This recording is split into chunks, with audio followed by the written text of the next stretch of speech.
Man, this is amazing. A lot of people ask me, Mark, is this what you always pictured when you pictured VantagePoint Church? Is like this what you expected? Is this what you were thinking? And on one hand, I say, heck no. I'm just glad that we made it on one hand, because on the first time we ever had service, everybody was coming up to me asking me, Pastor Mark, how many chairs do we set up? I was like, I have no idea. I've never done this thing before. People were asking me, Pastor Mark, how many Sunday school teachers do we need? I was like, as long as I don't have to be in there, you can go ahead and do whatever you want. So that's the case on one hand. On the other hand, when I think about our church, I literally think to ourselves, like, this is exactly what I've always dreamed of. And this is what I've always imagined. And here's what I want you to think about for a second. Probably one of the greatest gifts that God has given us is our imagination. Our imagination is the ability to see something and to do something that does not even exist anywhere else except for in the mind of God. It is the ability to create something that only exists within your mind. I want you to think about this for a second, that before God ever created the universe, he first had to imagine it. That before history ever started, God imagined everything that would transpire in history through something called foreknowledge. And before anything would ever happen, before anything will ever happen, the first thing that you and I have to do is that we have to imagine it first, that it all started within somebody's imagination. I want you to think about this for a second. On August 15th, 1987, a man named Howard Schultz was faced with probably one of the toughest decisions of his life, where he thought to himself, should I buy a chain of coffee houses with this really, really weird name? Can anybody tell me what the name of that?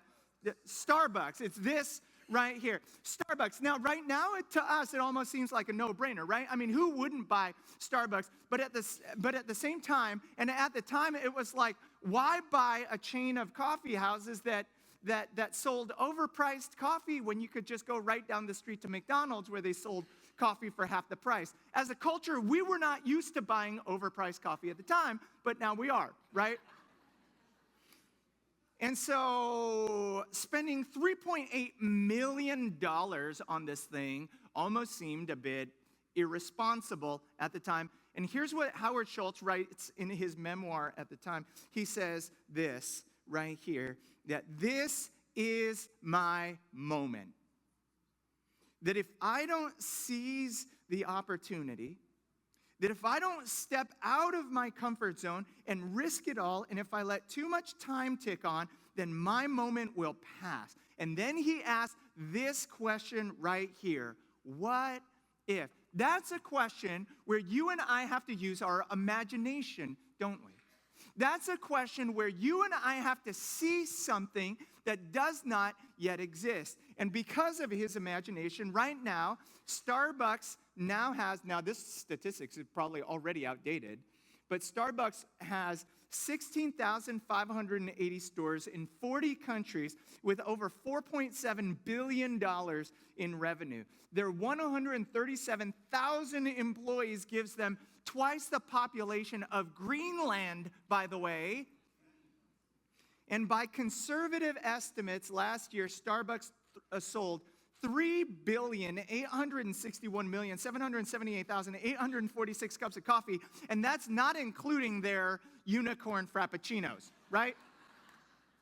In other words, every cup of coffee that you ever drink from Starbucks all started with this question right here. And that question, would you all say it with me? Even in the cafe, would you say it with me? Here we go. What if? Every cup of coffee that you ever drink, in fact, anything that's ever been accomplished in the history of the world, all started with that question right there. What if? Every achievement from the Nobel Prize all the way to the Academy Awards tonight that I probably won't watch, even though I love movies because they're going to get way too political, is started with that question right there. Every dream, from landing a man on the moon all the way to the creation of the moon pie, which, by the way, was created to commemorate the lunar landing. I didn't know if you knew that. But all of those things were in response to that question right there. Every breakthrough from the internet all the way to iTunes started with that question right there. In fact, one of my mentors from Texas, I heard him talk about this, that every year in the beginning of the year, he goes to his wife and he asks his wife how it is that he can help her accomplish her hopes and her dreams. And I thought to myself, Pastor Steve, that is a great idea. So a couple of years ago, I went to my wife and I asked her, honey, how can I help you accomplish your hopes and your dreams? And she said, you know what? I think God's calling us to adopt a baby. And I said, woman, what other hopes and dreams you got? Because I ain't doing that. And even our adoption started with that question right there. Walt Disney said this right here, that Disneyland will never be completed, that it will continue to grow as long as we can increase ticket prices. No, that's not what it says. Okay, maybe it says this right here, that Disneyland will never be completed. It will continue to grow as long as there is, would y'all say that word with me, as long as there is imagination left in the world. And here is my promise to you, that VantagePoint Church will never stop growing. And I know that maybe for some of you, you like VantagePoint just the way that it is right now, but that's my promise to you, that VantagePoint Church will never stop growing because if there is one other person who needs to hear the good news of Jesus Christ, then guess what we're going to do? We're going to continue to reach out to that person. See, here's what Hebrews chapter 11. Hebrews chapter 11 talks about God's Hall of Fame. Did you know that God has a Hall of Fame? That just like there's a basketball Hall of Fame, football Hall of Fame, just like there's a rock and roll Hall of Fame, there's also God's Hall of Fame. And in God's Hall of Fame, not only does he talk about these great men and women of faith, people like Gideon and Rahab and Abraham and Isaac and Jacob, Joseph, all of these different people that talk about the great things of faith that they did in their lives. But I love the fact that in Hebrews chapter 11, that the writer of Hebrews even defines for us what it is that faith is. And he says this in Hebrews chapter 11, verse 1 right here. So what is faith at the end of the day? Well, he defines that for us. Hebrews chapter 11, verse 1, he says this, that faith, it is the confident assurance. In other words, that it is the rock-solid conviction that this will happen. It is the confident assurance that what we hope for is going to happen. In other words, as the writer of Hebrew defines faith for us, he does not define faith as someone who simply believes that God exists. Well, I believe that God exists. Well, that's not faith. He does not define faith as someone who believes that Jesus Christ is Lord even, because the Bible says that even the demons believe that. He says this, that faith is the rock-solid conviction that what we hope for is going to happen. It is the evidence of things that we cannot yet, would y'all say that word with me, see. In other words, here's what I want you to think about, that faith is a way of seeing. That faith is a way of seeing. Here's what I want you to think about. If you think in your life that something might happen, that's called hope. And if you think that something will happen, that's called faith. So if you think that something might happen, that's called hope. At the end of next month, I hope to qualify for the Boston Marathon. You know, I hope that one day that someone in this church will let me borrow their Porsche and let me drive up the California coast, because that's always been a dream of mine. I hope that one day I'll be able to retire on the beaches of Aruba and sit there for the rest of my life. That is what hope, but faith is different because faith is not the belief that it might happen. Faith is the belief that it will happen. That it will happen, that I am willing to trust the promises of God so much so that I'm willing to sacrifice, that I'm willing to trust, that I'm willing to do something about it. In other words, what God is saying that there are two different ways of seeing. That one way of seeing is through my physical eyes, and that the other way of seeing is what the Apostle Paul talks about in the book of Ephesians when he says that I pray that you might see through the eyes of your heart. And part of the reason why all of these men and women are in the book of Hebrews chapter 11, is because they were not only able to see through their physical eyes, but they were able to see through their spiritual eyes. Let's look at Abraham, for example. Abraham was 99 years old, and he didn't have any children. And then God comes to him and says, I'm going to change your name from Abram to Abraham, which means, does anybody know? It means father of a great nation. And guess what? For the next 25 years, Abraham still didn't have any kids, and he was going to restaurants still asking for a table or two. And people were asking him, okay, well, what's the name of the reservation? Father of a great nation. Oh, yeah, how many kids do you have? None.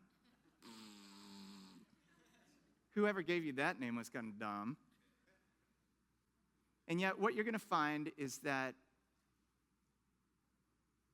we can either see that God is not in the habit of seeing us for how we are. God is in the habit of seeing us for who we should be.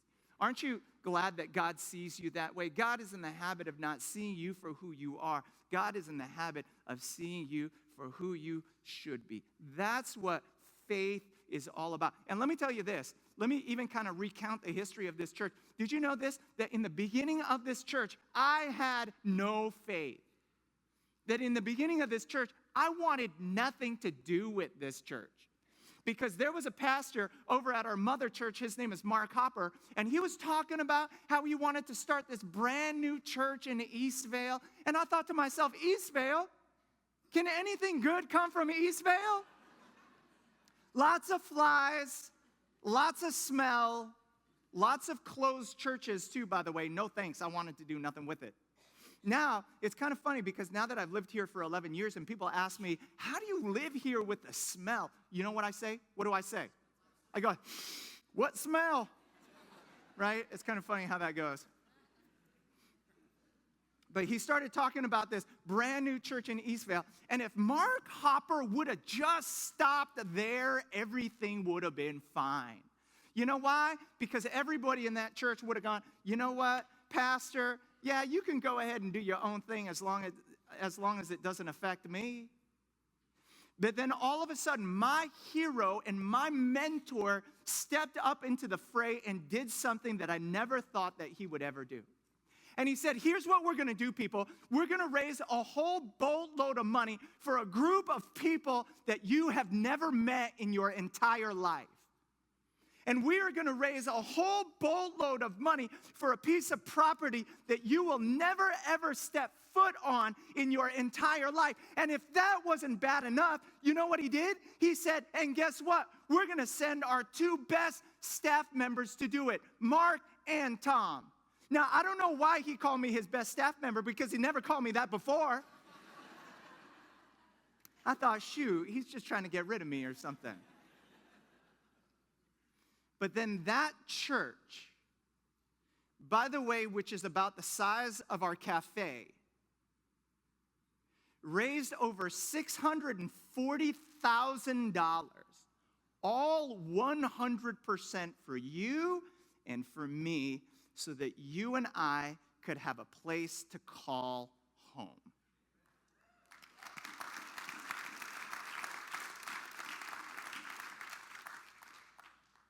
And so all I'm trying to say is that you and I are not here today because we are great. You and I are not here today because we have a lot of faith. You and I are here today because we stand on the shoulders of faith and sacrifice of people who have come before us. So would you please help me welcome to the platform my hero, my mentor, your senior pastor. His name is Mark Hopper, everybody.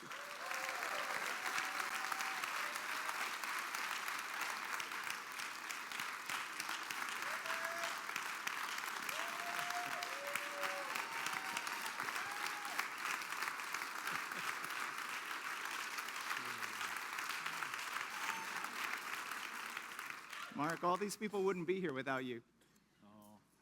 Oh, I would say the best part about coming to VantagePoint, it's fun to reconnect with dear friends and former staff members. Fun to see some people from that original Bible study back in 2003. But the best part is to see literally hundreds of people I would never have an opportunity to meet except for this church. And you would have never come to Diamond Bar. It's a long drive. And here you are. I don't want to correct you, Mark, but it's thousands, in case you were wondering.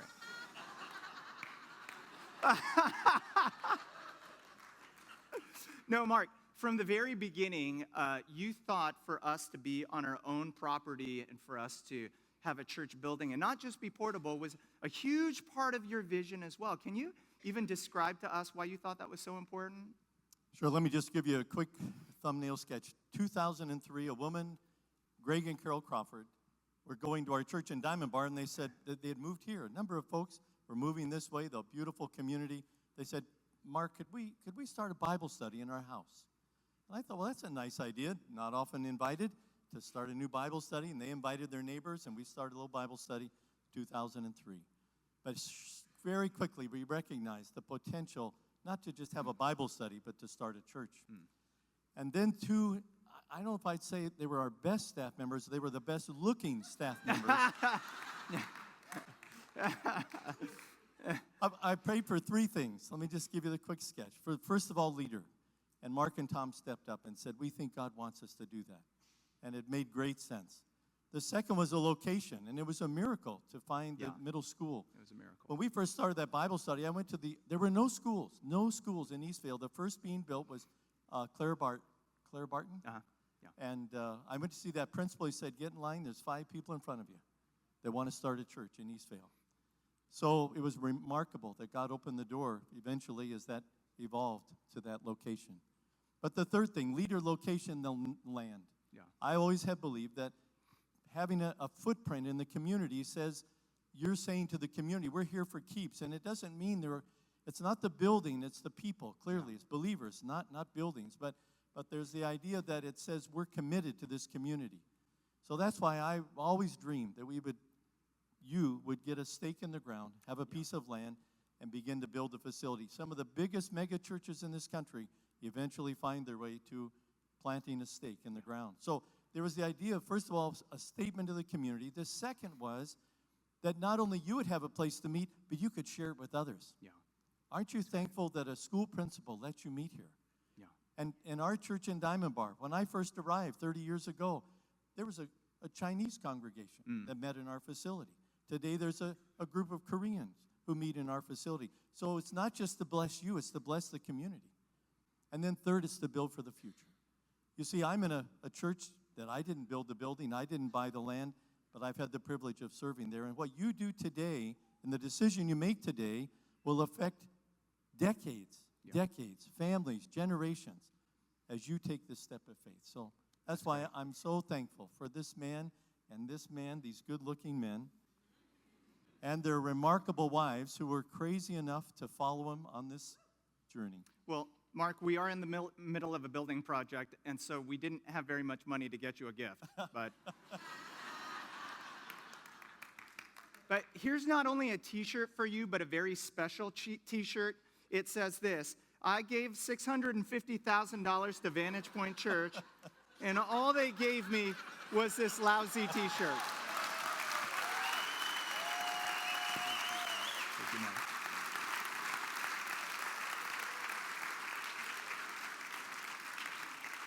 So all I'm trying to say is that if you hate this building project, it was all his idea. Okay? So here's what I want to say, that now, guys, we are so close. Now it's time to finish what we've started.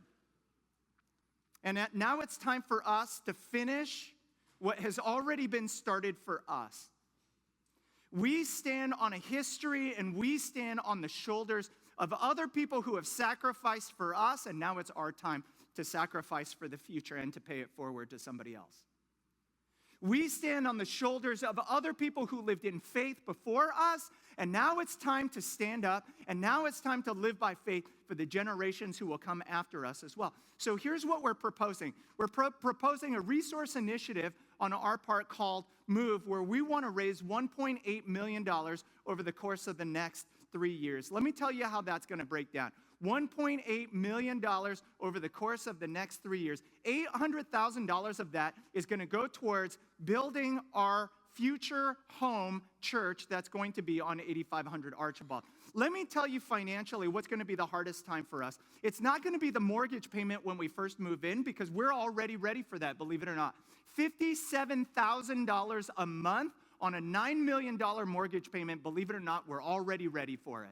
The part that we need to get ready for is the time during construction when we have an interest-only loan on a $9 million loan, but we also have to pay rent on everything that we pay rent on right now. I don't know if you know this, but the schools don't share this stuff with us for free. So on an 8-hour morning, just 1 day a week, we pay $120,000 a year to the high school, let alone the other things that we do. Now, an $11 million project. What we also want to do with that $800,000 is we want to buy down the loan as quickly as we can, because we want to move towards phase 2, which is the construction of our children's building, as quickly as possible. So $820,000 is going to go towards the down payment on our children's building in the future. Let me tell you why that is. It's because the cost of doing business in the state of California is this, believe it or not, on an $11 million project, because of all of the things that we need to do, that's going to buy us 650 seats and all of our kids and 5 portables. Now, we're going to make those portables look great, and they're going to be a step up from a bunch of stinky old high school classrooms.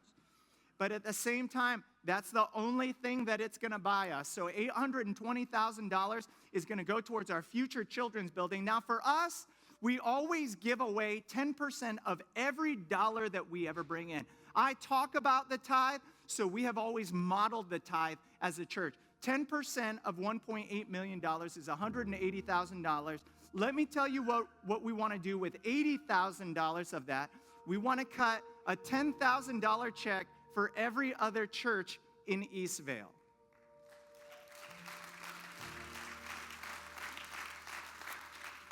We are the largest church in Eastvale, and you will never hear me say that out of a position of pride. You will only hear me say that out of a position of responsibility. We have a responsibility to be generous to the churches around us. And this is what I believe, that we as a church, capital C church, could accomplish so much more if we all work together. Here's what I also want to do. I want to spend $100,000 to plant more churches around our country. And you can't hold me to this because it's still within its infancy stage. But I hope that part of that money will go towards the first satellite campus of VantagePoint Church in the Norco prison.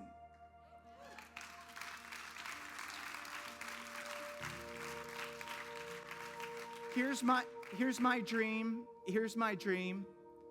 that I want to see a VantagePoint service in every prison in our area every single Sunday, and I want to take the gospel to the least of these. That's what I want to do. Now, you might be in a position today where you say to yourself, wow, that's a lot of money, and that's a big sacrifice. But what I'm here to tell you today is this, that every so often in history, what happens is this, that there's one small sacrifice that changes the course of all of history. There is a defining moment that happens in any organization, in any movement. Like, for example, before World War II, let me tell you a little story. Before World War II, imperialistic Japan was on a mission to attack, invade, and occupy all of Asia. And their idea was not only pragmatic because they didn't have very many natural resources in and of themselves, but it was more ideological than anything else because they believed that at the end of the day, that their emperor, Emperor Hirohito, that he was a god. And that as a god, that he was deserving to control all of the Pacific. So they came up with this bold new agenda where they were going to attack every country, every island, every colony in the entire Pacific. But Hirohito knew that there was only one thing that could stand in his way. And you know what that was? That was the United States Navy. So on December 7th, 1941, a date which shall live in infamy, 353 Japanese airplanes took off from 6 different aircraft carriers, and they bombed Pearl Harbor, destroying nearly our entire fleet without even a declaration of war. It was a surprise attack. We weren't even expecting it. And at that mind, every single American, the only thing that we had on our minds was not only justice, but revenge. We not only wanted to take over Japanese bases, we wanted to bomb the very soil that Hirohito stood on. But how were we going to do that? Because all of our airfields, especially now that the Philippines had been overrun, all of our airfields were now overrun, were all out of range. And so the United States military at that point came up with our boldest, most courageous military operation ever, and it was called the Doolittle Raid, where we would launch then B-25 land-based bombers, not from an airfield that had 1,200 foot of runway, but off of the flight deck of an aircraft carrier that only had 400 feet to it. Now, if takeoff was a problem, here was the bigger problem. Landing those bombers on the same aircraft carrier was impossible. It was not only difficult, it was impossible. And so you know what happened? 80 brave United States pilots stepped up into the fray, understanding that they were on a one-way mission. They signed up for a mission from which they knew that they would never return. Some of them would go to their deaths. Many of them would be captured as Japanese prisoners of war, where they would die of malnutrition or where they would be tortured for the remainder of the war. And all for what? You and I might be in a position to say, well, why on earth would we do something like that when the sacrifice is so high and the payoff is so little? They did very little damage, almost no damage to the island of Japan. And yet, here's what you could also say, that was a small sacrifice that changed the complexion of everything. Do you know why? Because the rising sun knew for the first time that the battle had belonged to us. And here's what I'm trying to say, that the battle now belongs to us. And it's not because of anything that we have done. It's because of the sacrifice that Christ has made for us 2,000 years ago on the cross. And we do not fight for victory. We fight from victory. And yet we will fight. And this is our time. This is our time in history. And here's my promise to you. That 5 months from now when we break ground, oh, I forgot to share that with you. Grab a bracelet, pray. Grab a commitment card, give. Okay. Here's my promise to you. Here's my promise to you. That 5 months from now, in the summer when we break ground, we're on the Eastvale City Planning. We're going to vote on the construction loan today. We're on the Eastvale City Planning Commission agenda in the month of March. It looks like we're going to break ground in July or August. Here's my promise to you. Here's my promise to you. That when we break ground in the month of July or August, we are going to have one big service on that property. We are going to take one black and white picture that looks just like this one. And one day when future generations look at that picture, they will know not your name, They will never appreciate the sacrifice that you have made. But make sure that it's clear that our voices will be heard. That whether we raise a banner for Jesus Christ on the beaches of San Diego with Wes Stutz's church, who spoke last week, whether we raise a banner for Jesus Christ inside of the concrete prisons of the concrete walls of the Norco prison, or whether we raise a banner for Jesus Christ amongst the most unreached people groups in China, guess what? The reason why we move forward and the reason why we have confidence is because of this promise right here, where Jesus tells us in Matthew chapter 16, verse 18, "And I tell you, you are Peter, and on this rock I will build my church, and the gates of hell shall not prevail against it." This is our moment, people. Let's go take it. And so here's what I'm asking you. On your way in or your way out, you're going to go grab one of these envelopes right here. This is going to be your commitment card. March 18th, in 2 weeks, is our Commitment Sunday. Here's what I'm asking you. I'm asking you unapologetically to give your biggest, most sacrificial, one-time financial gift in this envelope right here and to bring it on March 18th.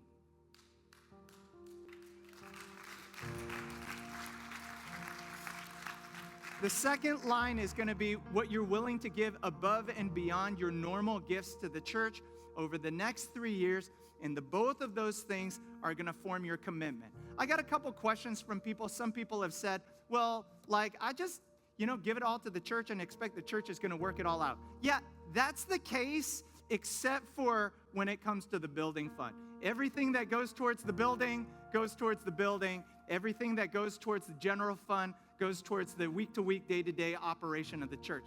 One other question I've had is this. Actually, here's one other favor that I ask you. That if you give, let's say, $500 a month, that you not take that $500 a month and just take it from the church offering and just put it to the building fund, because that's great for the building, but then I have to fire Tom after that because we don't have that in the general fund all of a sudden. So March 18th is going to be the day that we all come forward, and by faith, we are going to continue to move on with what God has already started. And this is what I believe, that this tiny little envelope with our sacrifice and our faith will be able to move mountains. Amen? Why don't we all stand up and pray together? Can we do that?